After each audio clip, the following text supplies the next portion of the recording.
So today I want to review Chainsaw Man, and I really want to say that I do agree with many people that it's better than Demon Slayer the movie, and I'll just talk about that in just a minute.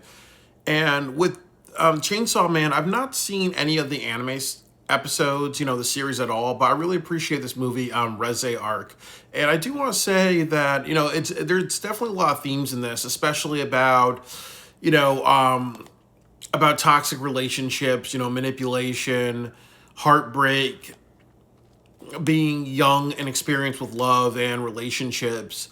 And I definitely resonate with that because, I've been misdiagnosed with autism and I moved a lot in my life. I was very, very introverted. So I've had many situations in my life where people have hurt me and taken advantage of me. So I really connected with Denji's character a lot, and there's definitely something very human in this. And I know, I was doing some research about Chainsaw Man, and they said with Denji's character, he's obsessed with like sex and food, and maybe he's not that sophisticated of a character, but definitely if they're trying to make him more sophisticated over time and more mature over time with how he approaches people, I really think that's very, very strong because it's always good to show a character that can change over a bunch of episodes. Like there's this anime called Yamada's First Time where it's about this girl that has a goal to have sex with every man in her high school, and then she changes it to just saying, hey, there's this one guy that she likes really, and she matures over time. Like it's very good to show a character changing, but also like a character who goes from immaturity to maturity. Midnight Cowboy is a great example of that. But that's kind of my hope for the series, that he definitely becomes more mature in how he approaches relationships and people.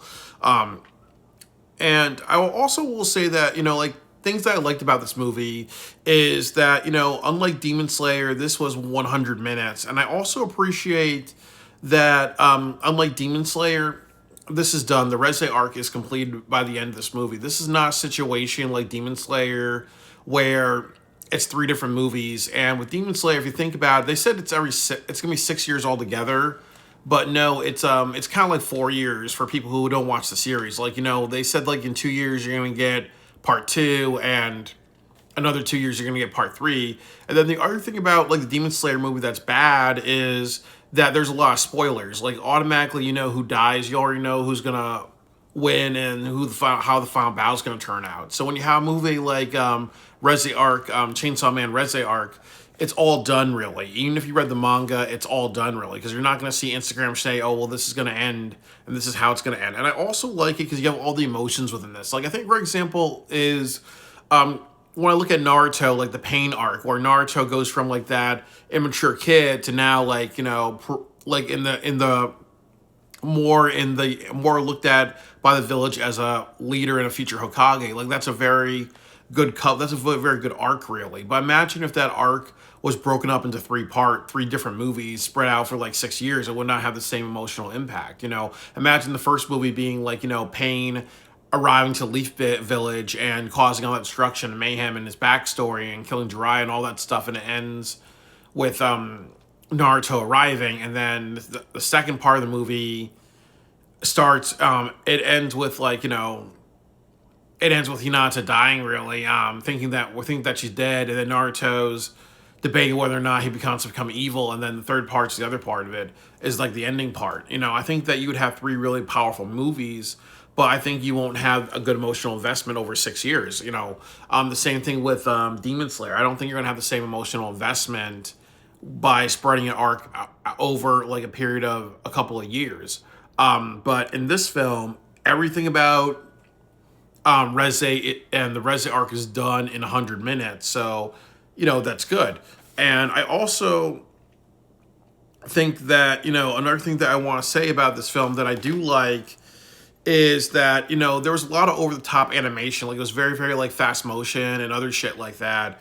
And I really appreciate that because this is kind of like a really crazy over the top story, and like a lot of like Chainsaw Man. And obviously it's violent. A chainsaw is a very energetic type of item really. It's so when you see over the top animation, it reminded me a lot of Fooly Cooley. If you remember that anime from the 2000s, it was on Adult Swim. Like it's just like was very like fast motion and everything going crazy really. So I really appreciate that. I also appreciate the first part of the movie being like a drama. And the reason why I like that is because, one thing that I really hated about the Tron film was that I couldn't really get into the characters in the Tron movie. It felt like it was moving in fast motion. It felt like you didn't have time for the characters to breathe.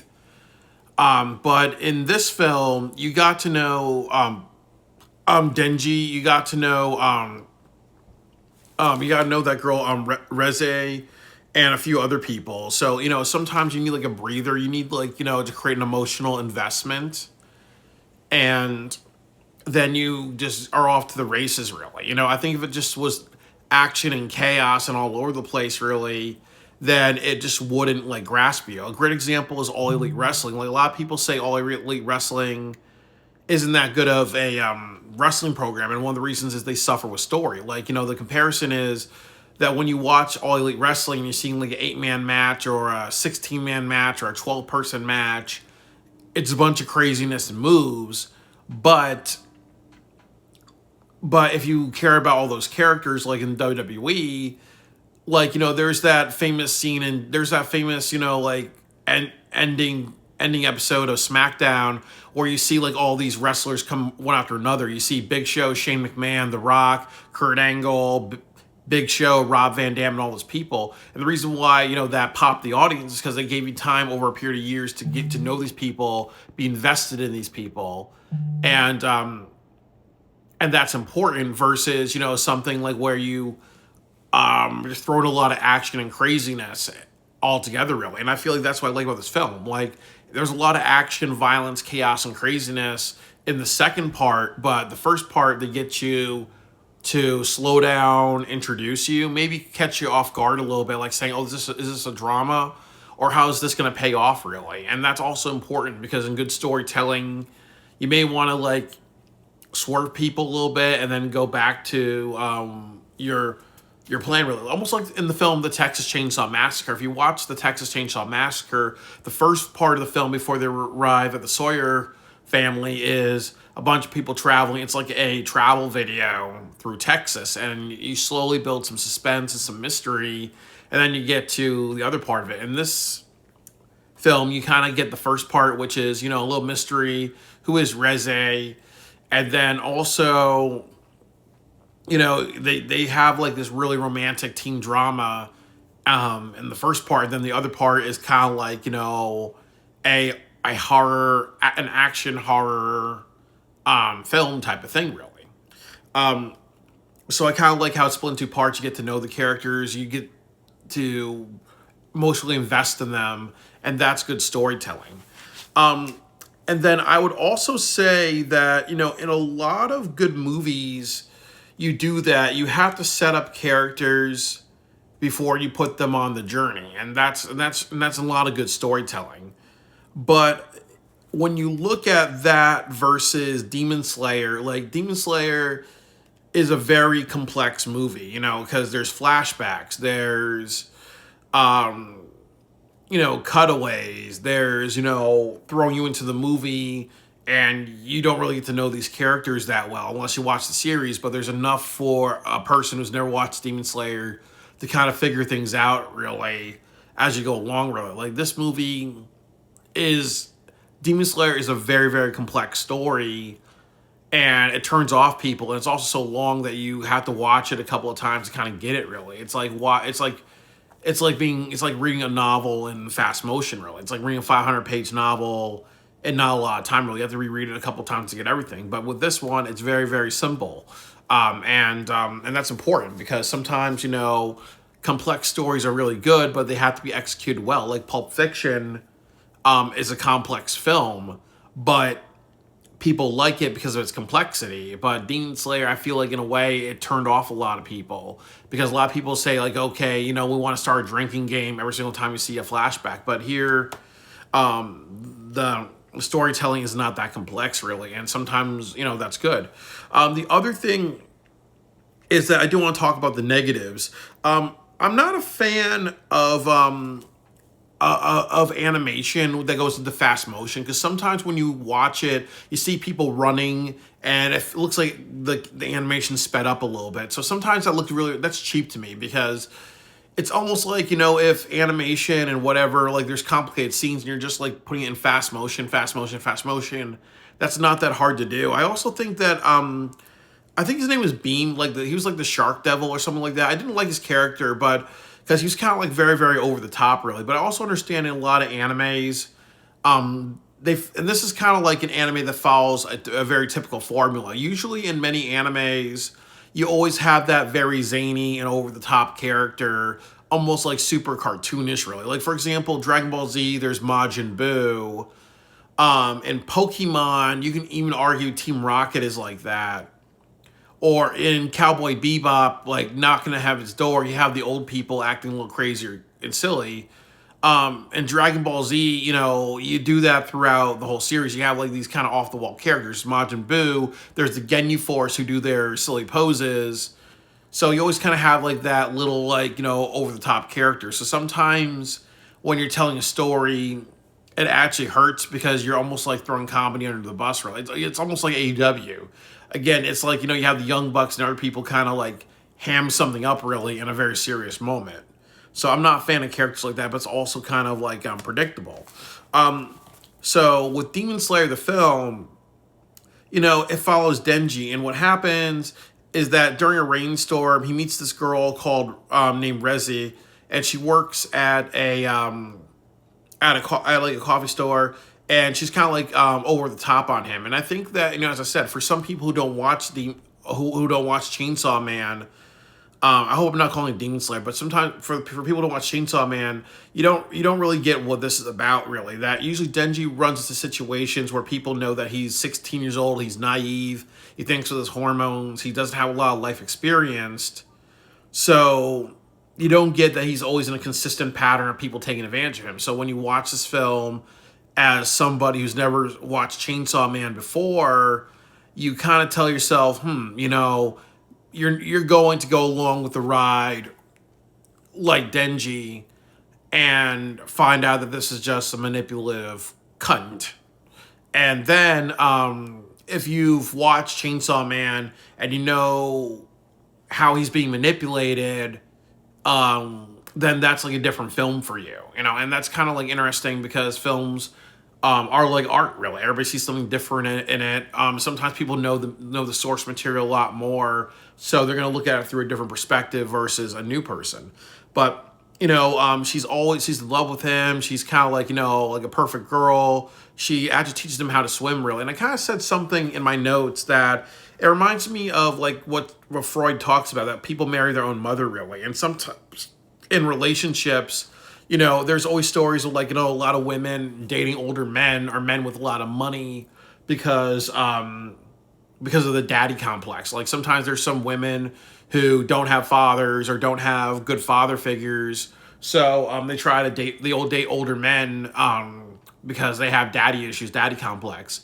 And there's also mommy complex, where there are men who date women who are kind of bossy or bullying because they grew up with abusive women, or there are men who did not have mothers growing up. So sometimes they may have that woman that's very patient with them, or that woman who may be encouraging them, like that woman that's trying to,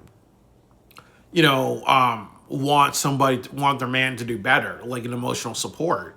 And I think Rezi does that. Like she teaches him how to swim. It's also and other things like that. And then later on, she breaks his heart, really, because she's the bomb devil. But the movie does a really good job at making you feel for Rezi. Like honestly, like if this was live action and she was an actress and she had pull in Hollywood, she would be nominated for an Oscar or win an Oscar because of how well the movie did Rezi's character. Like she really just did the perfect swerve, from this very supportive, innocent woman to like the bomb devil, and she's just trying to manipulate him. And after he realizes that he's been manipulated, they both get into a battle. They have chaos in Japan, really, and things go all over the place, really. I actually will say that, the spoiler alert, that I did not like the ending, because when because what happens, because Rezi, you see she, like, you see the outcome of Rezi at the end of it, and I felt like, if she continues on living or not living at the end of this film, like, however, like, the whatever they did in the final act, I'm not going to spoil for you the best I can, really. Her fate, I felt like how they decided her fate was a little anticlimactic, because she was kind of like this overpowered character, and she gets, and how it ends with her feels like a little cheap and stuff like that. Like, sometimes if you have an overpowered character like Madara Uchiha, you have to make sure how he dies is done well. Or you look at, somebody like, I'm trying to think of another, or like in Game of Thrones, really. Like, certain people live to the end, really, but you have to make sure, okay, that ending with whoever lives and whoever is the, whoever gets that throne, really, has to be done well. Because I think I've never watched Game of Thrones, but I know a lot of people say that the ending felt very anticlimactic, really, and it felt very anticlimactic here. So that's another issue. But I also want to talk about what I like about this. I also want to talk about the themes of it. I do want to talk about the theme of manipulation, and I think that's a very, very well put together theme in this one, where Rezi manipulates Donji by a relationship. And definitely that's true. There's people who are in their young who are very young, like in their early 20s or teenage years, who get into relationships and they think it's all perfect and there may be some problems in it, but they end up being taken advantage of. So I really like how this is kind of talked about, because I've been in situations too where I had a girlfriend in high school. We got back together, and she said one of the things that happened to her when we separated when I was in college was that she was abused, and I found out that that was all a bunch of lies. And a lot of her stories didn't really act up, really. Like, so I remember feeling very hurt and betrayed. And when I watched this film, it's like, man, now I know how, man, like, I remember many times in my life where I've been manipulated and treated like I was stupid and taken advantage of by others. But like we always say, really, it's more of an issue of the psychology of the person manipulating you than you. I mean, you got to learn to be stronger, better, pick yourself up, get what you want out of life, but also have better defenses. But it's wrong for people just to put the energy into hurting others when they know better. The next thing that I want to talk about is an experience. Like, obviously, I don't know the backstory of Denji that well because I don't watch Chainsaw Man, but a lot of people say that he's made of food and sex. He's 16 years old. There's just, I think something online said he was impoverished, or he may have not come from a lot of life experience. There are people who are very reclusive. I know, like, in Japanese culture, there's hikikomori, where some people are very reclusive. Or again, sometimes people best friends are their brothers and sisters growing up, or sometimes people's best friends are their families. They don't get out into the real world, or sometimes they're naive to how cruel people can be, really. So the fact that, like, Denji goes along with this girl and says, that's a little weird. Like most women don't throw themselves at men and stuff like that. So sometimes when you see somebody being overly nice, you have to be like, okay, you have to question that. And actually, I've been in many situations where people do that, where they go from being very, very nice to very, very mean. I had a girlfriend, again, back to that girl that I was friends with, like, it became a very bad relationship, and she did some very hurtful things to me, almost destroyed my family, the girl that I was with, really. But it started with her buying me groceries. It started with her, like, giving me money gifts. It started with the fact that I was making like $70 a week, so she bought me stuff. It also started with the fact that, anytime, she wanted, like, sex, maybe like 30, 40 times a week, really, giggity, giggity. Good for me, really. And I did that 40, 50 times of sex a week. But it was all part of just, eventually leading to trying to destroy my family, really, because, she had some issues. When I was a filmmaker in Connecticut, there was this guy, Sal, piece of shit, really. Like, he used to buy me dinner. He used to be very supportive. And then he used to be like a big bully and then just steal my ideas and take advantage of me. So that's an example of manipulation. Or when I did the 48-hour film project in New Haven, the event runner was very nice, very friendly, very supportive. And then, she just set me up for failure. She manipulated me. She instigated me. She cyberbullied me. And she stepped down because there was an article written about her doing a lot of discrimination, workplace bullying, and a lot of stuff at City Hall and stuff like that. So that's part of manipulation, is that people start nice and then they start to kind of like slowly just to show their colors, really, and then hurt you. So they capture that very well, really. But also kind of how when Denji was saying something like, people just want my chainsaw heart, nobody wants my real heart, and other things like that. I really felt that because some people really don't know how much they hurt you. And I think the last thing is toxic forgiveness, because at the end of the film, Denji tries killing the bomb devil, and they both survive because he drags her underwater, and then they both end up on a beach together, and he's like saying, we felt something, and he wants to forgive her and say, we can run off together, we can be happy. But she's like, no, and whatever. And it's honestly because she doesn't give a shit about him. And that's just how she thinks, really. She just, honestly, she just wants to live, just come and fight him another day, really. That's really her psychology, just recover, get better, come back bigger and stronger, really. That's how she thinks. She doesn't give a shit about him. And I think, at the ending, maybe, I think it's really evidential that she's like, what, fuck you, without saying fuck you to him, really. So it's bad that he's so inexperienced that you don't forgive people like that. If somebody tries hurting you or destroying you, or they're bad news, or relationships, when somebody's just bad news, you just don't forgive. You have to move on when somebody's clearly toxic, and he doesn't do that. Because I had an ex-girlfriend, same thing. She told me a story that that when we broke up, she had 12 different boyfriends in a period of 3 or 4 years. And as my dad said, that's a sign that relationships don't work with her. And that's a very, very high number, so you just gotta realize, okay, when somebody's bad news, don't be fucking naive about it, because you can get yourself, hurt, really. But it's a very, very human theme, that, young love is very naive love. And I think there's another girl that Denji likes, if I'm saying it, Makima. I don't, I believe she's the one with the horns and stuff like that. What happens is that she has so much blood in her body that she has to be drained to kind of have her powers under control, really, and she doesn't appear for the whole film. I didn't stay to the end credits, but they said in the end credits, Makima comes back and he gives her a flower or something like that, really, so they're trying to so maybe there's also themes about another thing as well, really, where a lot of the people from the organization support Denji, try to save him. Beam the shark guy, the shark devil, tries to save Denji, and then also Makima and him have a moment.